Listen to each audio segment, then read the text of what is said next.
We got parts. Oh yeah? What we get? Well, I got this all set up. I'm gonna do an unboxing video. I think this is Tommy's converter from Hughes. Oh yeah, I remember Pete was working on that. Hell yeah. Let's cut this open, see what all's in there. Which one of you carried that stick in here? Get that shit out of here. God, Grandma's gonna kick your butt. Scrappy, I know it was you.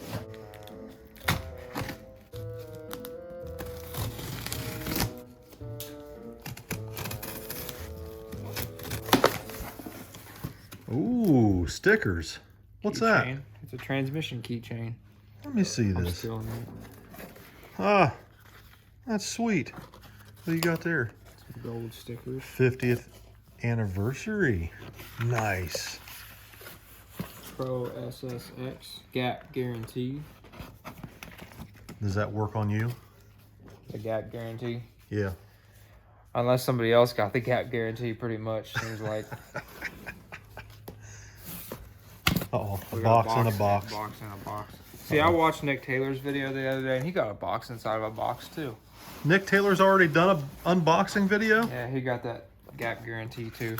What? Yep, just the other day. Shit the bed. Well, then we got to make our video better than Nick Taylor's. We can't be outdone like that. I don't think he got a keychain though. Yeah. That's what happens. What is it, scrappers? More stickers. Got instructions, because I know we're gonna need those. Just what we needed. Another converter. I've got like, I don't know how many converters laying over there. I need to start getting rid of them. So this converter is pretty much identical to mine, but I think it has a tighter stator than what I had in mine. Good, because yours was a little on the loosey-goosey side. Yeah. But it was good for back into the track races. Yeah. Some bolts. And there it is. I'm gonna get it out. Yeah, pull that thing up out of that box. In all its glory. Numbers mean anything? No, numbers don't mean anything. It's what's inside that counts. But the numbers tell you what's inside. They definitely mean something. I think it says 1545. That's a little bit more aggressive than yours was. Yeah, just by a little. His probably isn't going to be on as much boost as mine, so it might be better. We'll see. I told him to make it a little bit tighter than mine was, so I'm sure he did just that. We are so incredibly grateful for the help and support that we receive from Vickers and Hughes. Vickers Performance Transmissions in Alliance takes care of all of our transmissions and just built this completely brand new Power Glide for Tommy's truck. The combination of Vickers being right here close to home and Hughes' support with converter and dump valve technology is unmatched. It's made the difference in our program like night and day. Pete Nichols with Hughes Performance is one of the most knowledgeable and helpful people we've ever met in the racing industry. When we met Pete at PRI in 2019, he asked us if there's anything that he could do to help us, and he's been nothing but an asset to our program ever since. Teaming up with Vickers and Hughes has been an incredible opportunity for... Wait! Oh, you gotta be shitting me.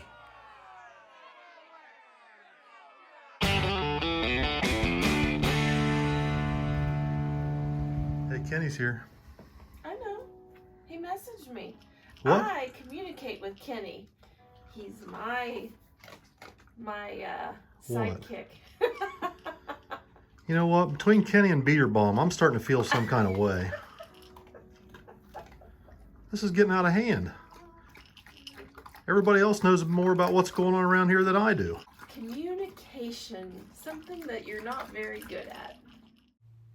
So as Kenny got started out in the trailer, he found out he needed some nails for his air nailer, and Billy needed to go to Newark to go pick up some new batteries for his RC truck.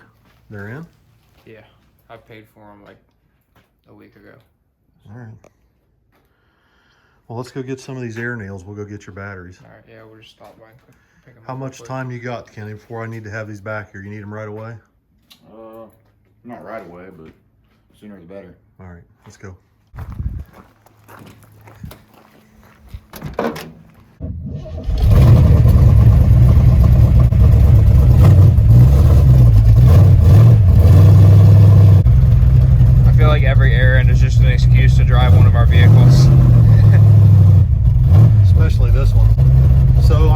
jet change in this the other day.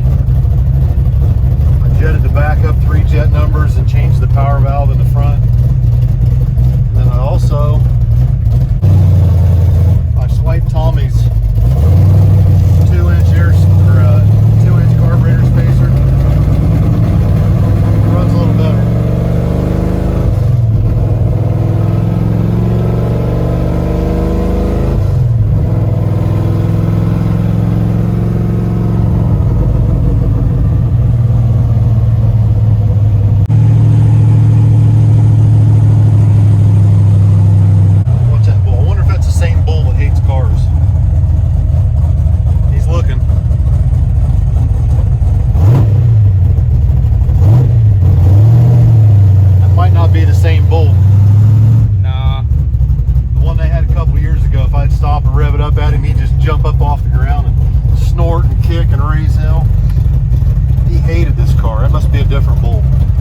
Probably a steak now.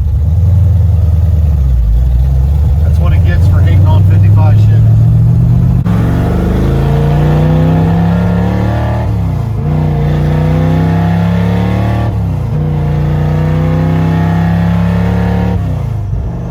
These things are so smooth. Not bad, just fire it up and drive it up the road. Yeah, we didn't even let it warm up really.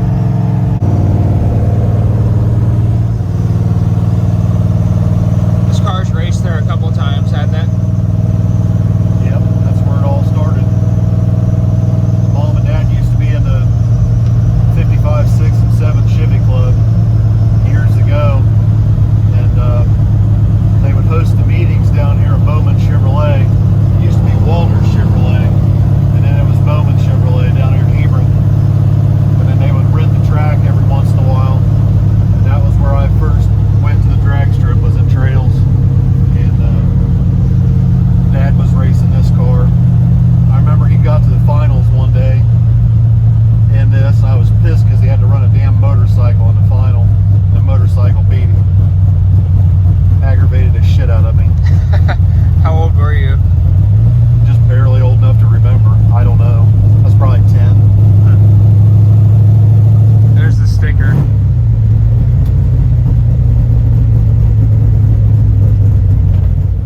So we stopped down at this little hardware store not far from our house. We go in there to get these nails for Kenny. You're not going to believe the mask they made us wear in there. Are you serious? Look like fucking Eeyore. 2376. Do we get to keep these? Billy put his on. I just held mine over my mouth. I'll be damned if I'm going to wear something like that in a store. Dude, this is a mask they gave me.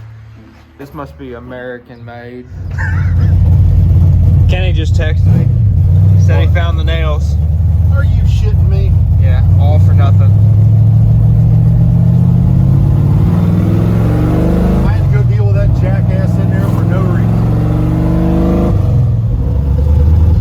Now we've got 5,000 nails for no reason. Well, knowing your mom, she'll find a reason to use 5,000 damn nails. Take them in there and give them to him so we can go get your batteries.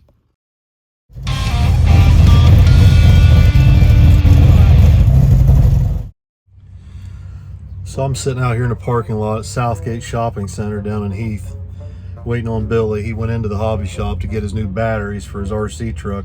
Hopefully we get that fired up this weekend. And then Vicky just texted me, we got to stop at Kroger's and pick up her quick list. So we'll do that on the way home. Hopefully by the time we get back, Kenny's got all that flooring nailed down. That damn Billy's been in there forever. I'm gonna go see what the hell he's doing.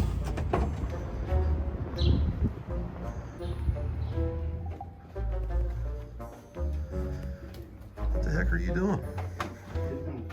Make some connectors for me.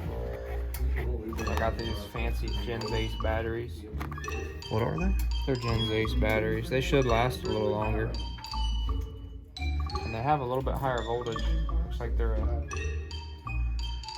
like my last one's a 14.7. These are 15.2. Huh.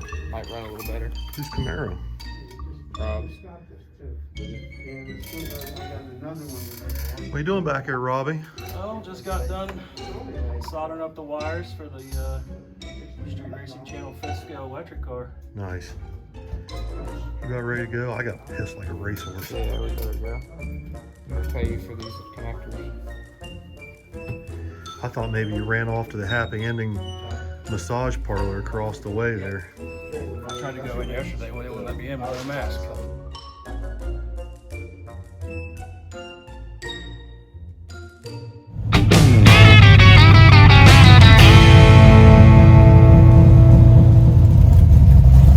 Your mom texted me. We got to stop here and pick up her quick list. Do you think it'll actually be quick? I hope it is.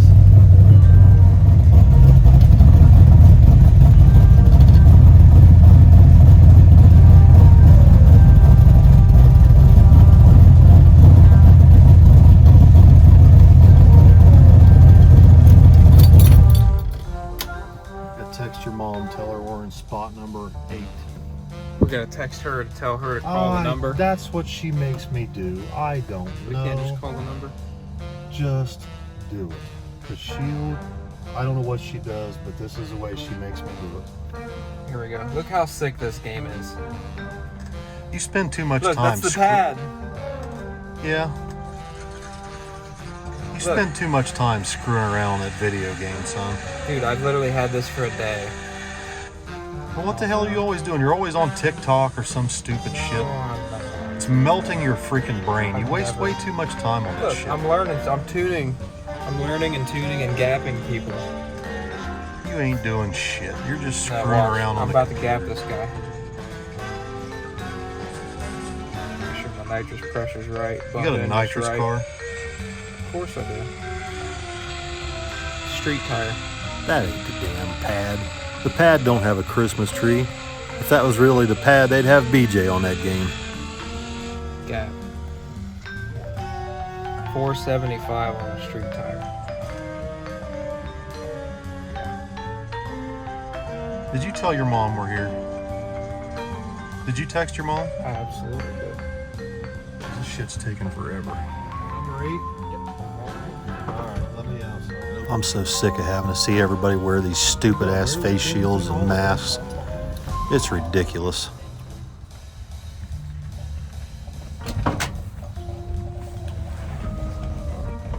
That poor kid. He's just trying to do his job, I man. can't imagine having to wear that damn thing all day. Let's go home. On the way home, we came up behind this little 64 or 65 Mustang. Looked like a little kid and his grandpa out for a joyride.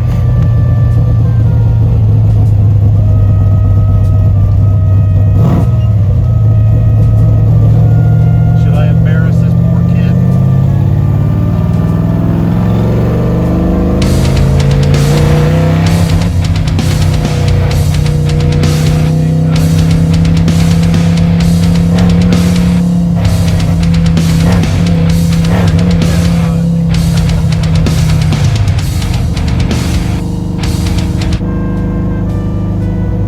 Poor little guy, he's just out trying to enjoy a nice ride with his daddy in his 65 Mustang. And here's this bully in a black 55 Chevy behind him.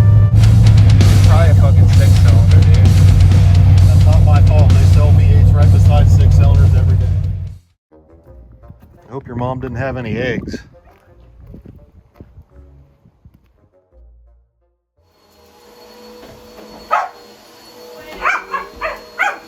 Will you call her?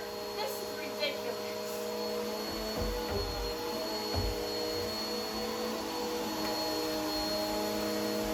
First of all, look at the new ramp on your trailer door. What? Really? Right as I went to step up on it, Billy went to flip it up to see how it flips and put me right on my You fell? face planted. Oh my God. Right Leave on it to my Billy. right on my bad knee, On your gimpy leg. on my gimpy leg. So yeah, he had a piece of wood left. And Nice. he replaced this because the old one was bad, Perfect. which is laying there. Well, that was nice of him. Says he's gonna get screws to put that back down. Good. Gotta get my Nova washed. Drum roll. Drum roll. I hate tracking dirt in here. Holy smokes, that looks nice. Even in the bathroom. Really? Well, except for the trim. The steps all trimmed down. Oh, There's gonna be trim all the way around the edges. nice. Dude, that looks good. Yeah. And then I'm gonna have little like you know, like what do you Look, call 'em? we're not Rugs. falling through the floor. No, yeah. I'll have little rugs, you know, to wipe your feet when you come in and stuff. Yeah, we'll definitely need that. Yeah. What do you think, June Pup? Isn't that nice? Look online and take measurements for camper couches and see what's gonna fit or not. And a new water tank. Well, this is looking great. Huh? This is looking great. Oh, I know.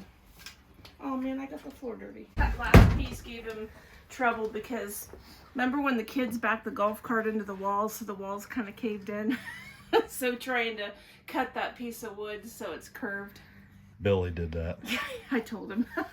The I'm very, like, "Well, the when very we were first young." time Billy loaded the golf cart for me in the trailer, he was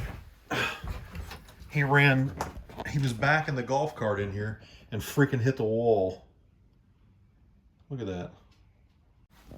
It was a brand new trailer, very first time loading a golf cart, and Billy smashes into the bathroom wall with it. They were little. Hell, he'd still do it today. All right, so I guess it's time to actually do some kind of work today. We've been screwing around, running errands, and doing all kinds of shit, harassing people and bullying Mustangs and whatever. But now it's time to do some serious work. So I got this carburetor all tore apart last night. I had it soaking. I've got the main body and everything all cleaned up. Check it out. Now the situation here is this is what this thing looked like when he dropped it off here last night. I took it all apart and let all the parts and pieces soak in soldered solvent last night, cleaned them all up today, blew everything out, and it's ready to go. But this is what you get when you use pump E85 and you let it sit in the carburetor too long. So we've got the main body and the base plate all cleaned up. Gasket surfaces are all nice and clean. We got the air bleeds and everything's all blown out and cleaned out. I got the bowls all cleaned out. They were full of slimy snot looking shit. I got that all cleaned out of there. Cleaned out the needle and seats. Cleaned up the metering blocks. Blew them all out. They're looking pretty decent. What I like to do is I'll use a bucket of soldered solvent. You can see how dirty it is in there. But I'll pour a clean bucket of solvent and then I like using a seafoam spray, top engine cleaner and lube. This stuff works really nice to soften up soft parts, and it puts a nice protective film on everything so that if the carburetor sits for a while, everything's got a little lubrication on it. And I like using that stuff. What are you doing, Junior? I'm out here to help you if you need help. All right, well, come over here and help take some video of me screwing with this carburetor. Yeah. All right, so we need to put the power valve back in the front metering block. That's the first thing.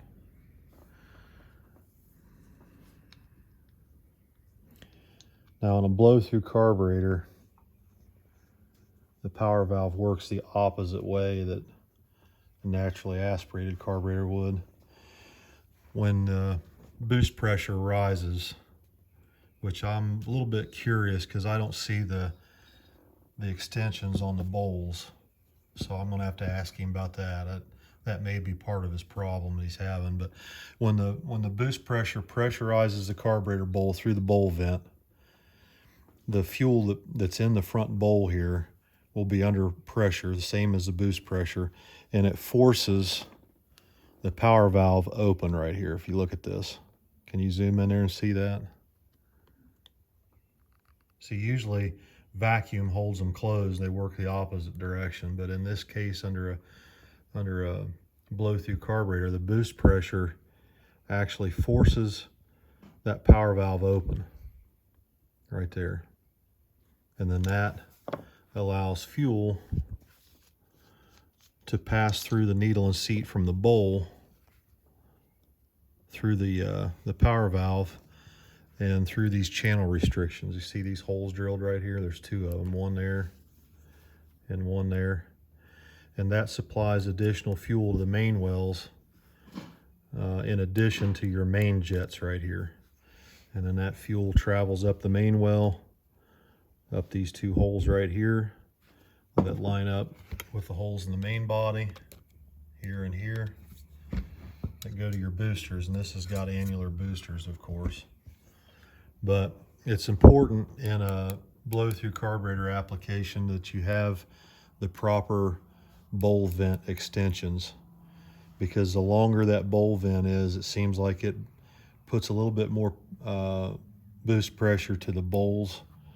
And if they're too short, like these are right here, they're just stock. If they're like that, the engine will tend to lean out a little bit. And the boost pressure, the incoming air inlet boost pressure, tends to bypass the bowl and just goes right down the throat of the carburetor. So that's something I need to talk to him about. Yeah, I wonder if he has those tubes that extend. Well, I don't know. They weren't on it when he brought it here. That could be a big issue. It could be. I remember we had that problem with mine. If it was doing that same thing. Yeah, if it loses the bowl vent extensions, if they come loose, It gets lean. It goes way lean, and that's what he's saying.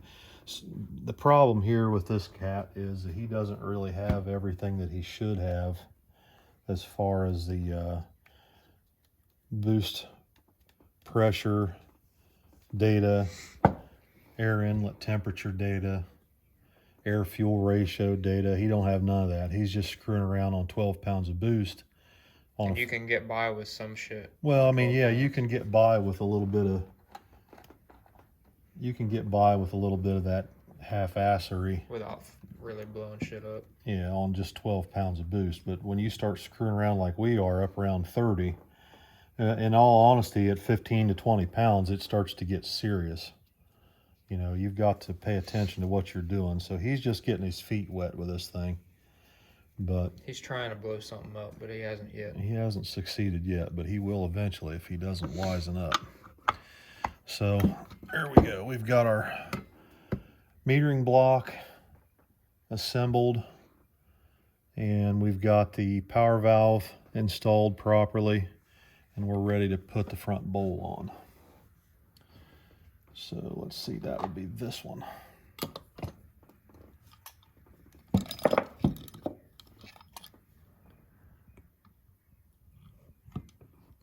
got to make sure we get that on there right. You always want to make sure your accelerator pump arm is down underneath the linkage arm there. That's important. Don't want to screw that up. If it's not, your throttle pedal will feel real funny. That's the only way Billy knows. The throttle pedal doesn't feel right. He's like, Dad, there's something wrong. Yeah, I probably figured out what it was. I know exactly what it means when the throttle pedal feels weird. Now that seafoam stuff right there puts a nice protective coating on everything, keeps everything lubed up. I like to put a little bit of it in the needle and seats.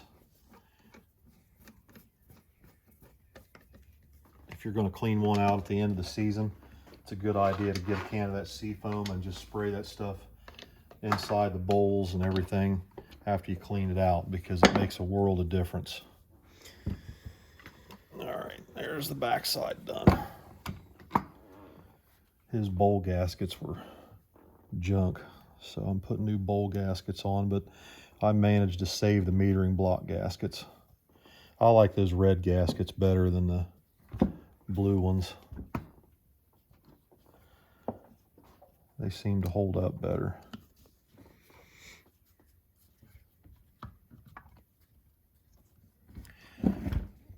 Okay.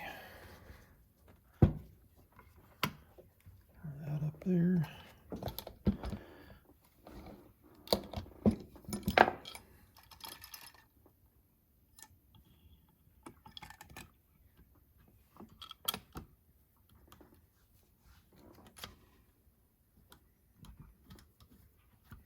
Now this carburetor didn't have a boost reference power valve in the back, which I'm not sure I like that. Now this was originally a CSU, which Kevin Van Oy builds those. And I very much like Kevin's carburetors. I very much like his theory and his thought processes behind how they operate and how he sets them up. I agree with what he does 100,000%. And Kevin always puts boost reference power valves front and rear. And there's a reason for that.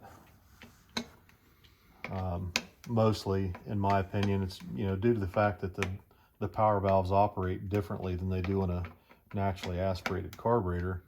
And when the boost pressure rises, they open. And without a power valve in the rear,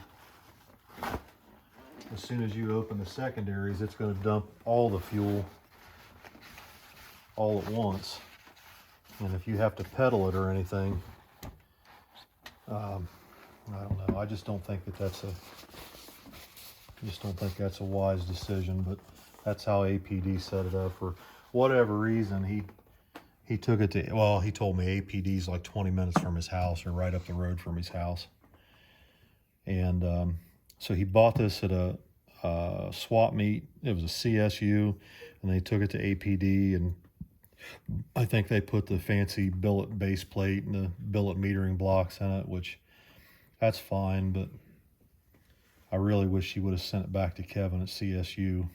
Sometimes Kevin gets busy. Well, I mean, that's why we got a different carburetors, because he was so busy. And then, but this time even APD's 5 or 6 weeks out, so he couldn't get anything done with them, and they're right up the street from him. So it's here, it's done, it's fixed, it's all lubricated, cleaned up. Seafoam, guys, if you want to screw with carburetors, especially E85 or methanol, you want some seafoam on your workbench. All right, I'll call him. I'll let him know it's ready to be picked up. All right, guys, that's going to do it for today. I didn't go to a lot of detail on that carburetor. I didn't show all the ins and outs on it, mostly because, one, it's not my carburetor. Two, those gentlemen that build these carburetors for a living probably wouldn't appreciate me showing every little thing that they do and why they do it. I do understand what they're doing, but I also understand it's their livelihood. And just the same thing with me. I wouldn't really appreciate somebody out there showing people how to quickly and efficiently and easily fix their driveways if I'm the one out there fixing them for a living. So I'm not going to get into a whole lot of detail about that carburetor just for those reasons, but it is what it is. It's ready to go. I called him, or I sent him a text message. So, but I think mostly what the problem was with that carburetor is those bowl vents are missing. It needs to have the bowl vents. Maybe he's got them, maybe he doesn't. If he doesn't, he needs to put them on there. Let's see, what else did I want to say? All right, the furnace quit running back there, so it's a little bit quieter, but I just want to thank everybody for watching the channel and supporting my family, supporting my kids. If you've ordered merchandise, be patient.